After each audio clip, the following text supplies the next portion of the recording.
नमस्कार। गुजरात और हिमाचल प्रदेश दोनों राज्यों के चुनाव नतीजे आ गए हैं और चुनाव नतीजे बिल्कुल अनुमानित लाइन पर आए हैं। ओपिनियन पोल में जिस तरह की बातें कही जा रही थीं या एग्जिट पोल में जिस तरह के नतीजों का अनुमान जताया गया था, नतीजे लगभग उसी तरह से हैं।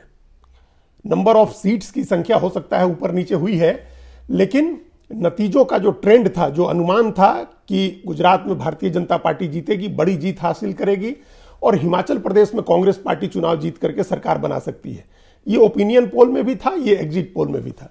वास्तविक नतीजे भी इसी तरह के आए हैं। कांटे की टक्कर में हिमाचल प्रदेश में कांग्रेस पार्टी जीत गई है। हालांकि वो एक कंसोलेशन जीत है, एक सांत्वना की तरह है, क्योंकि हिमाचल प्रदेश बहुत छोटा राज्य है और गुजरात में जिस तरह से कांग्रेस हारी है वो ऐतिहासिक हार हुई है। इसके पहले कभी भी कांग्रेस पार्टी को इतनी कम सीटें नहीं मिली थी और न इतने कम वोट मिले थे। भारतीय जनता पार्टी ने गुजरात में जीत का रिकॉर्ड बनाया है। इसके पहले का रिकॉर्ड कांग्रेस पार्टी के नाम से था। माधव सिंह सोलंकी के नेतृत्व में 1985 में जब कांग्रेस लड़ी थी तो उसने 149 सीटें जीती थी और इस बार भारतीय जनता पार्टी ने 150 से ज्यादा सीटें जीतकर एक नया रिकॉर्ड कायम किया है। उसको सिर्फ 150 सीटें नहीं मिली हैं, उसको 53% से ज्यादा वोट मिले हैं। ये अपने आप में बहुत बड़ी बात होती है। किसी भी चुनाव में किसी भी पार्टी को 50% से ऊपर वोट मिलना बहुत बड़ी बात होती है, और वो भी तब जब तीन पार्टियां चुनाव लड़ रही हों और तीनों पार्टियां पूरा दम लगा रही हों। गुजरात में भारतीय जनता पार्टी के मुकाबले कांग्रेस पार्टी और आम आदमी पार्टी, ये दोनों भी बड़ी ताकत से लड़ रही थी। इसके बावजूद भारतीय जनता पार्टी को 53% से ज्यादा वोट मिला है और उसे 150 से ज्यादा सीटें मिली हैं। कांग्रेस पार्टी 27% वोट पर सिमट गई है और उसको इतनी भी सीटें नहीं मिली हैं कि वो राज्य में मुख्य विपक्षी पार्टी बन सके। मुख्य विपक्षी पार्टी बनने के लिए 18 सीट की जरूरत होती है और कांग्रेस उससे पीछे रह गई है। अब उसे मुख्य विपक्षी पार्टी का दर्जा नहीं मिलेगा विधानसभा में और न उसके विधायक दल के नेता को नेता प्रतिपक्ष का दर्जा मिलेगा। आम आदमी पार्टी को 13% वोट मिले हैं। तो यह गुजरात की तस्वीर है। हिमाचल प्रदेश में कांग्रेस पार्टी को जीत मिल गई है, उसने स्पष्ट बहुमत हासिल कर लिया है। वोट प्रतिशत में भी वो 1% वोट से बीजेपी से आगे रही है। कांग्रेस को 44% और भारतीय जनता पार्टी को 43% वोट मिला है। आम आदमी पार्टी ने अपने आप को चुनाव से पहले ही अलग कर लिया था, मतदान से पहले ही अलग कर लिया था। एक रोड शो के लिए गए थे अरविंद केजरीवाल और वहां हंगामे के बाद वो वापस लौट गए थे और फिर उसके बाद प्रचार करने नहीं गए। तो इसके बावजूद उसको 1% वोट आया है। वो 1% वोट अगर कांग्रेस के खाते में गया रहता तो हो सकता है कि कांग्रेस को और बड़ी जीत मिलती।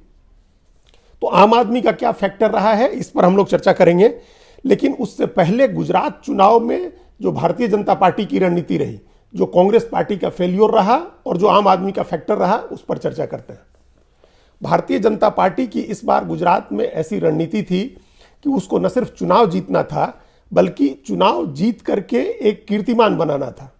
इसी अंदाज में भारतीय जनता पार्टी शुरू से चुनाव लड़ रही थी और ऐसा इसलिए जरूरी था क्योंकि नरेंद्र मोदी के गुजरात छोड़ करके दिल्ली आने के बाद गुजरात भाजपा में कई तरह के उलटफेर हो रहे थे, काफी उतार चढ़ाव हो रहे थे। और इस उतार चढ़ाव के बीच में 2017 का जब विधानसभा चुनाव हुआ था तो कांग्रेस पार्टी ने कड़ी टक्कर दी थी भारतीय जनता पार्टी को, और यह पहली बार हुआ था कि भाजपा की सीटें 100 से नीचे रह गई थी 2017 में। तो नरेंद्र मोदी और अमित शाह को कहीं ना कहीं यह लग रहा था कि इस बार दोनों गुजरात से बाहर हैं। अमित शाह केंद्रीय गृह मंत्री हैं और नरेंद्र मोदी प्रधानमंत्री हैं, और नरेंद्र मोदी की गैरहाजिरी में दूसरा चुनाव हो रहा है। तो कहीं ऐसा ना हो कि पिछली बार की तरह कोई चुनाव फंसे या कांटे की लड़ाई हो जाए, तो उसको अवॉइड करना था, उससे बचना था भारतीय जनता पार्टी को। भाजपा को यह भी अंदाजा नहीं था कि अरविंद केजरीवाल और आम आदमी पार्टी का फैक्टर किस तरह से प्ले करेगा, उसकी क्या स्थिति रहेगी, वो कितना वोट काट रहा है, वो आम आदमी पार्टी भाजपा का वोट काट रही है या कांग्रेस का ही वोट काट रही है या दोनों का वोट काट रही है। जिस तरह से अरविंद केजरीवाल ने हिंदुत्व की लाइन ली थी, उससे भी बीजेपी को एक चिंता थी उनको लेकर के। तभी इस बार के चुनाव के लिए बीजेपी ने अलग रणनीति बनाई, प्रचार की रणनीति, चुनाव उम्मीदवार तय करने की रणनीति, और जो बाकी पर्दे के पीछे की कहानी होती है उन सब की अलग रणनीति बनाई थी भाजपा ने। उसकी सबसे पहली रणनीति तो यह थी कि अरविंद केजरीवाल को सीधे नहीं अटैक करना है, और यह रणनीति काफी कारगर रही, काफी कामयाब रही। इसके पहले जहां जहां अरविंद केजरीवाल को डायरेक्ट टारगेट किया गया है, भारतीय जनता पार्टी ने सीधा उनको निशाना बनाया है, वहां केजरीवाल को फायदा हुआ है। दिल्ली का चुनाव इसकी मिसाल है। तो इस बार संयम बरता भाजपा के नेताओं ने और उनको सीधा अटैक करने के बजाय उसका अटैक, उसका निशाना कांग्रेस के ऊपर रहा। यह मैसेज बना, बीजेपी ने यह मैसेज बनवाया कि कांग्रेस ही लड़ाई में है। खुद प्रधानमंत्री नरेंद्र मोदी ने अपने शुरुआती चुनावी सभा में भाजपा के कार्यकर्ताओं से कह दिया कि वो लोग कांग्रेस को हल्के में मत लें और सावधानी बरतें, क्योंकि कांग्रेस का चुनाव गांव में बहुत सघन हो रहा है। गांव गांव में उसके लोग जा रहे हैं और घर घर जाकर के प्रचार कर रहे हैं। इसके दो फायदे हुए। पहला फायदा तो यह हुआ कि कांग्रेस भ्रम में आई। कांग्रेस इस मुगालते में आ गई कि सचमुच उसका प्रचार चल रहा है गांव में, और गांव गांव में उसका वोट है, और उसका जो पुराना समीकरण है आदिवासी का, हरिजन का, मुस्लिम का और क्षत्रिय का, जो खाम समीकरण था जो माधव सिंह सोलंकी ने बनाया था, कि वो इंटैक्ट है, वो फैक्टर काम कर रहा है, उसका ये फॉर्मूला काम कर रहा है, और गांव में उसको इतना वोट मिलेगा कि वो पिछली बार से बढ़िया बेहतर परफॉर्मेंस करेगी। तो कांग्रेस इस भ्रम में आई। हालांकि कहीं उसका कोई चुनाव प्रचार नहीं हो रहा था, लेकिन सारे नेता इस मति भ्रम का शिकार हो गए कि जब प्रधानमंत्री ने कहा है कि कांग्रेस का प्रचार गांव गांव में चल रहा है, तो इसका मतलब गांव गांव में प्रचार चल रहा होगा। तो ये मति भ्रम का शिकार किया प्रधानमंत्री ने कांग्रेस को। और दूसरा फायदा यह हुआ कि जो वोट अरविंद केजरीवाल की तरफ जा सकता था और उनकी तरफ पोलराइज हो सकता था, कांग्रेस का मैक्सिमम वोट चला जाता और उसके साथ भारतीय जनता पार्टी का भी कुछ वोट जाता आम आदमी पार्टी के साथ, वो रुक गया। भाजपा के भी, जो भाजपा से जो नाराज लोग थे या जो हिंदूवादी वोट था जो बीजेपी को नहीं जाता है, वो आम आदमी की तरफ पोलराइज होता अगर भाजपा उसको टारगेट करती डायरेक्ट आम आदमी पार्टी को। तो उसको डायरेक्ट टारगेट नहीं करने का यह मैसेज हुआ कि आम आदमी पार्टी लड़ाई से बाहर है। तो इस वजह से उसका वोट 12-13% पर रुक गया, जो 22% तक जा सकता था। पहले एक बहुत प्रतिष्ठित और सम्मानित जो सर्वे करने वाली एजेंसी है CSDS ने उसको 22% वोट मिलने की संभावना जताई थी, और यह चुनाव शुरू होने के पहले की बात है। तो हो सकता था कि उससे ज्यादा भी मिलता, और तब वो चीज को बीजेपी के लिए नुकसानदेह हो सकती थी। तो ये जो रणनीति रही कि सीधे अरविंद केजरीवाल को अटैक नहीं करना है, उसने पे किया बीजेपी को। बीजेपी की दूसरी रणनीति यह थी कि जो धर्म का मामला, हिंदुत्व का मामला है, उसको पूरे जोर शोर से जनता के सामने रखना है। जो कंस्ट्रक्टिव हिंदुत्व का मामला है, जो फैसले हुए राष्ट्रवाद को लेकर के और हिंदुत्व को लेकर से जुड़े जो फैसले हैं, उनको तो रखना ही है। अनुच्छेद 370 हटाने के नाम पर वोट मांगना है, या अयोध्या में राम मंदिर का निर्माण हो रहा है उस पर वोट मांगना है, ये बात तो अपनी जगह है। लेकिन उसके अलावा जो हिंदुत्व का मामला है, जिससे एक तरह का पोलराइजेशन होता है या हिंदू कंसोलिडेशन होता है, उन मामलों को भी एकदम से प्ले में रखना है। यह अनायास नहीं था कि केंद्रीय गृह मंत्री ने 2002 के दंगों की याद दिलाई। उन्होंने कहा कि उसके पहले बड़े दंगे होते थे और असामाजिक तत्व सांप्रदायिक दंगे कराते थे। अमित शाह ने कहा कि 2002 में सबक सिखाया गया, तब जाकर के गुजरात में अस्थायी शांति बनी। तो ये अनायास नहीं था, ये इससे एक तरह का एक भय भी दिखाना था। जो हिंदू मतदाता हैं, बहुसंख्यक मतदाताओं में एक भय भी दिखाना था, उनको याद दिलाना था कि 2002 के पहले क्या हुआ था, और यह भी याद दिलाना था कि 2002 में क्या हुआ। एक गैंगस्टर लतीफ होता था जिसका बड़ा आतंक एक जमाने में रहा है, उस गैंगस्टर लतीफ की भी एंट्री हुई, उसकी भी याद दिलाई गई कि पहले लतीफ आते थे, लतीफ अली आते थे, अब बजरंग बली आते हैं। यह भी चुनाव प्रचार में कहा गया। प्रधानमंत्री ने आतंकवाद का मुद्दा उठाया और उन्होंने कहा कि जो विपक्षी पार्टियां हैं उनके लिए आतंकवाद सफलता का शॉर्टकट है, और भाजपा ही एक ऐसी पार्टी है जो आतंकवाद से लड़ सकती है। तो इस तरह के जो मुद्दे होते हैं, हिंदुत्व के मुद्दे या कम्युनल पोलराइजेशन कराने वाले मुद्दे या राष्ट्रवाद से जुड़े मुद्दे, देश की सुरक्षा से जुड़े मुद्दे, इन सब पर पूरा फोकस रखा गया। जो तीसरी रणनीति कांग्रेस को इस हालत में पहुंचाने वाली जो रही, बीजेपी की जो तीसरी रणनीति रही, वो ये थी कि विकास का दामन छोड़ना नहीं है, विकास का प्रचार बंद नहीं करना है। ये तमाम हिंदू धर्म के और सांप्रदायिक मुद्दे अपनी जगह हैं, विकास को प्राथमिकता रखनी है, क्योंकि जो एस्पायरेशनल यूथ है गुजरात का, जो इंटरप्रेन्योर है, उसको वो इधर उधर न भटके, उसको ये न लगे कि विकास की गति रुक गई है। तो इसके लिए आप ध्यान करें किस तरह से चुनाव से ठीक पहले आनंद फानन में एयरबस का प्लांट लगाने का फैसला कराया गया। टाटा के साथ एयरबस का अलायंस हुआ और उसको आनंद फानन में केंद्र सरकार की जितनी भी मंजूरी देनी होती है वो मंजूरी दी गई, और चुनाव की घोषणा से ठीक पहले प्रधानमंत्री ने शिलान्यास किया गुजरात में टाटा और एयरबस के साझा प्लांट का। ये 22,000 करोड़ रुपए का प्रोजेक्ट है, जहां कार्गो प्लेन बनेंगे। और उसके पहले महाराष्ट्र में जो प्रोजेक्ट जा रहा था वेदांता फॉक्सकॉन का, जो 1.25 करोड़ रुपए का प्रोजेक्ट है, वो प्रोजेक्ट महाराष्ट्र से लेकर के गुजरात में लगाया गया। तो एक तरफ ये विकास की जो चीज थी उसको भी कंटिन्यू रखा गया कि विकास हो रहा है और बड़े बड़े बड़े प्रोजेक्ट आ रहे हैं, सबके लिए नौकरी के और कारोबार करने के अवसर बन रहे हैं। जो चौथी रणनीति थी वो गुजराती अस्मिता का था और उसके लिए प्रधानमंत्री मोदी ने अपने को दांव पर लगाया। वो हिंदू हृदय सम्राट हैं, वो गुजरात का गौरव हैं। और एक गुजरात के पत्रकार ने चुनाव नतीजों के बीच मैंने सुना, उन्होंने कहा कि गुजरात के लोगों का जो लगाव था प्रधानमंत्री मोदी के प्रति वो अब अनुराग में बदल गया है। तो ऐसा अनुराग है उनके प्रति, एक लगाव है गुजरात के लोगों का, वो अपना गौरव मानते हैं उनको। और वो उतरे प्रचार में, उन्होंने 31 सभाएं की और चुनाव प्रचार जो दूसरे चरण का प्रचार बंद होने से ठीक पहले उन्होंने अहमदाबाद में एक दिन में 54 किलोमीटर का एक रोड शो किया और उसके अगले दिन 16 किलोमीटर का एक दूसरा रोड शो किया।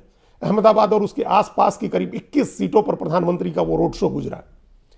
तो ये उन्होंने इस तरह से अपने को दांव पर लगाया। वहां उन्होंने गुजरात का गौरव, गुजराती अस्मिता को अपने से जोड़ा और इसको लेकर के उन्होंने कांग्रेस के ऊपर अटैक किया कि कांग्रेस जो है वो गुजरात और गुजरातियों को बदनाम करने वाली पार्टी है।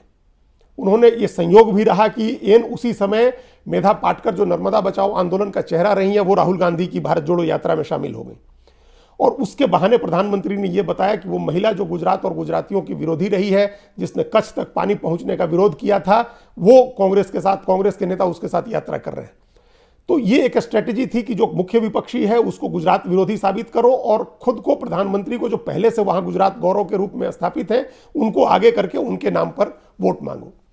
तो ये 4-5 ऐसी चीजें थी कि अरविंद केजरीवाल को डायरेक्ट अटैक नहीं करना है, विकास के नाम पर जो बड़े प्रोजेक्ट्स हैं उनको लगातार उनकी घोषणा करनी है, उनका शिलान्यास करना है, जो हिंदू धर्म और उससे सांप्रदायिकता से जुड़े मुद्दे हैं उनको उठाना है, गुजराती अस्मिता को उठाना है और प्रधानमंत्री मोदी का जो निजी करिश्मा है, जो उनके प्रति लोगों का लगाव है, उसको उभारना है।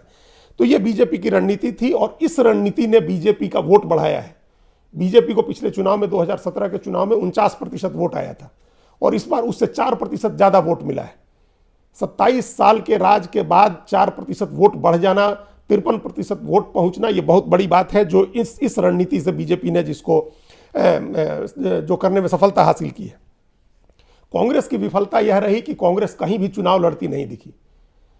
या तो कांग्रेस ने पहले मान लिया था कि वो बुरी तरह से चुनाव हार रही है, इसलिए उसमें ज़्यादा न संसाधन लगाने हैं, न मैन पावर लगाना है, न ज़्यादा दिमाग लगाना है। राहुल गांधी एक दिन के लिए गए जिसमें 2 सभाएं की उन्होंने। प्रियंका गांधी वाड्रा एक दिन भी चुनाव प्रचार करने नहीं गई। कांग्रेस ये हाल के चुनाव में ये संभवतः पहला राज्य होगा जहां कांग्रेस ने चुनाव अभियान समिति का गठन नहीं किया। आमतौर पर प्रदेश अध्यक्ष और चुनाव अभियान समिति का जो अध्यक्ष होता है वो मिलकर के चुनाव लड़ाते हैं। उसके बाद जो प्रभारी होता है, जो पर्यवेक्षक होता है, वो चुनाव लड़ाता है। लेकिन इस बार कांग्रेस ने चुनाव अभियान समिति का गठन ही नहीं किया।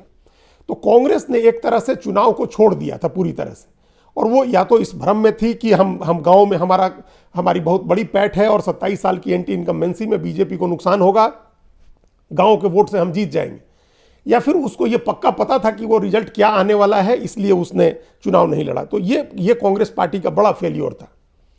इसके बावजूद कांग्रेस 40% तक वोट हासिल कर सकती थी, 38 से 42% उसको वोट मिलता रहा है, वो हासिल कर सकती थी। लेकिन आम आदमी पार्टी ने उसका ये खेल भी बिगाड़ दिया। उसको पूरी तरह से उसका जो भट्ठा बिठाना होता है, उसकी लुटिया डुबो देने का जो काम हुआ वो आम आदमी पार्टी ने किया। आम आदमी पार्टी को पता था कि वो चुनाव नहीं जीत सकती है और तमाम सर्वे में भी और एग्जिट पोल में भी ये कहा जा रहा था कि आम आदमी पार्टी चुनाव नहीं जीतेगी। इसके बावजूद आम आदमी पार्टी ने पटेल का कार्ड खेला। उसके जो प्रदेश के संयोजक हैं गोपाल इटालिया, वो पटेल समाज से आते हैं और वो पटेल समाज के उनका जो आंदोलन था, आरक्षण का आंदोलन था, पाटीदार अनामत आंदोलन, उसका वो एक बड़ा चेहरा थे।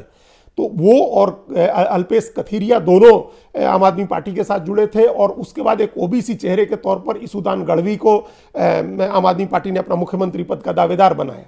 तो वो पटेल और ओबीसी दोनों वोट को लेकर के और आपने वहाँ राजनीति की। इसके अलावा तमाम तरह की मुफ्त की रेवड़ियों की घोषणा की, फ्री बिजली, फ्री पानी, युवाओं को बेरोजगारी भत्ता 3000 रुपये का और हर वयस्क महिला को 1000 रुपये महीना देने का। ये कुछ ऐसी घोषणाएं थी अरविंद केजरीवाल की जिसने वहाँ की जो बड़ी आबादी है, जो गरीब है, पिछड़ा है और कांग्रेस को वोट देती रही है, उसको अपनी तरफ खींचा। और इसका नतीजा ये हुआ कि वोट में वर्टिकल स्प्लिट जिसको बोलते हैं वो हो गया। कांग्रेस पार्टी को पिछली बार 42% वोट मिले थे और इस बार उसको सिर्फ 27% वोट मिले हैं। उसके हिस्से के 13% वोट चले गए हैं आम आदमी पार्टी को। आम आदमी पार्टी ने हिंदुत्व का कार्ड खेला था, बिल्किस बानो पर चुप्पी साध ली थी अरविंद केजरीवाल और मनीष सिसोदिया दोनों ने, और दोनों ने अरविंद केजरीवाल ने उसी समय चुनाव प्रचार के बीच में रुपए के ऊपर लक्ष्मी गणेश की फोटो लगाने की बात कही थी। ये कोई हिंदुत्व का दाव काम नहीं आया, क्योंकि वह 1% वोट भी डेंट नहीं कर सकी बीजेपी को। बीजेपी का वोट उल्टे 4% बढ़ गया है। तो ये जो फैक्टर था अरविंद केजरीवाल का, वो उस आधार पर था। वो एक सिद्धांत कांसीराम ने दिया था उत्तर प्रदेश में, जब उन्होंने नई नई पार्टी बनाई थी बसपा, तो उन्होंने कहा था कि पहला चुनाव हारने के लिए लड़ना है, दूसरा चुनाव हराने के लिए और तीसरा चुनाव जीतने के लिए। तो अरविंद केजरीवाल 2017 में हारने के लिए लड़े थे, 2022 में कांग्रेस को हराने के लिए लड़े हैं।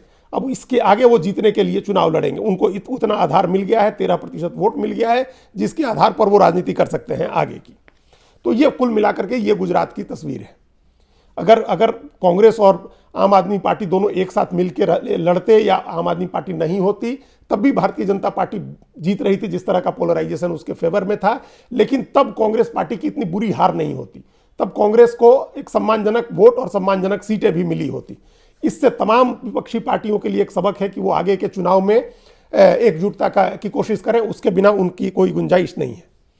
अब थोड़ी सी बात हिमाचल प्रदेश की भी कर लेते हैं। वहाँ कोई बात ज़्यादा है नहीं, छोटा सा स्टेट है, 68 विधानसभा सीटों का, और उसमें पूर्ण बहुमत का आंकड़ा है 35 का, और कांग्रेस पार्टी उससे ज़्यादा सीटें जीत चुकी है। इसके बावजूद कांग्रेस पार्टी आशंकित है, उसको अपने विधायकों को छिपाना है, चंडीगढ़ ले जाना है या छत्तीसगढ़ के रिसोर्ट में ले जाना है, कहीं भी ले जाना है। उसको ये डर है कि बीजेपी 3 जो निर्दलीय जीते हैं उनको मिला करके और बीजेपी कुछ तोड़फोड़ करके अपनी सरकार बना सकती है। लेकिन ये बाद की बात है, अभी बीजेपी काफ़ी पीछे छूट गई है और कायदे से बीजेपी को ऐसा नहीं करना चाहिए, क्योंकि बीजेपी को स्पष्ट पराजय मिली है। उसको 18 सीटों का नुकसान हुआ है। पिछले चुनाव में उसने 44 सीटें जीती थी और उसको 18 सीटों का नुकसान हुआ इस बार।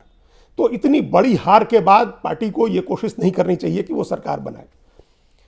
हिमाचल प्रदेश में कांग्रेस की जीत का फैक्टर ये रहा जो गुजरात में नहीं था। गुजरात में न पार्टी के पास संगठन था, न नेता थे, न कोई रणनीति थी।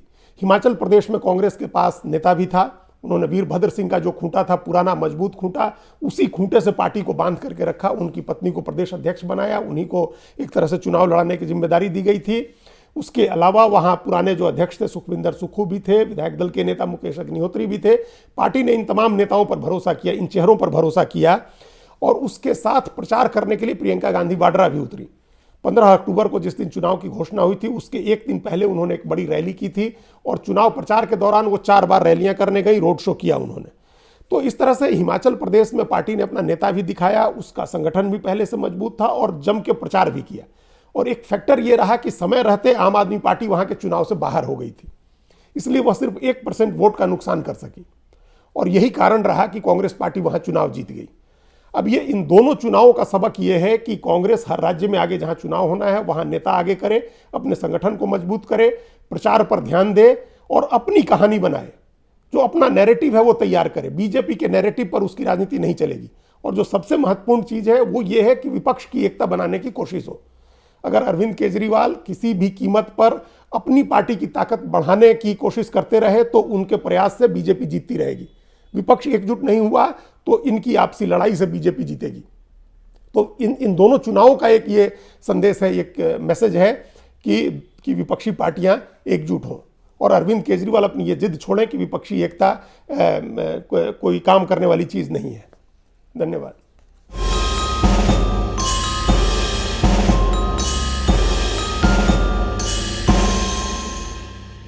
कृपया हमारे चैनल के साथ जुड़िए, लाइक कीजिए, सब्सक्राइब कीजिए, बेल आइकॉन जरूर दबाइए।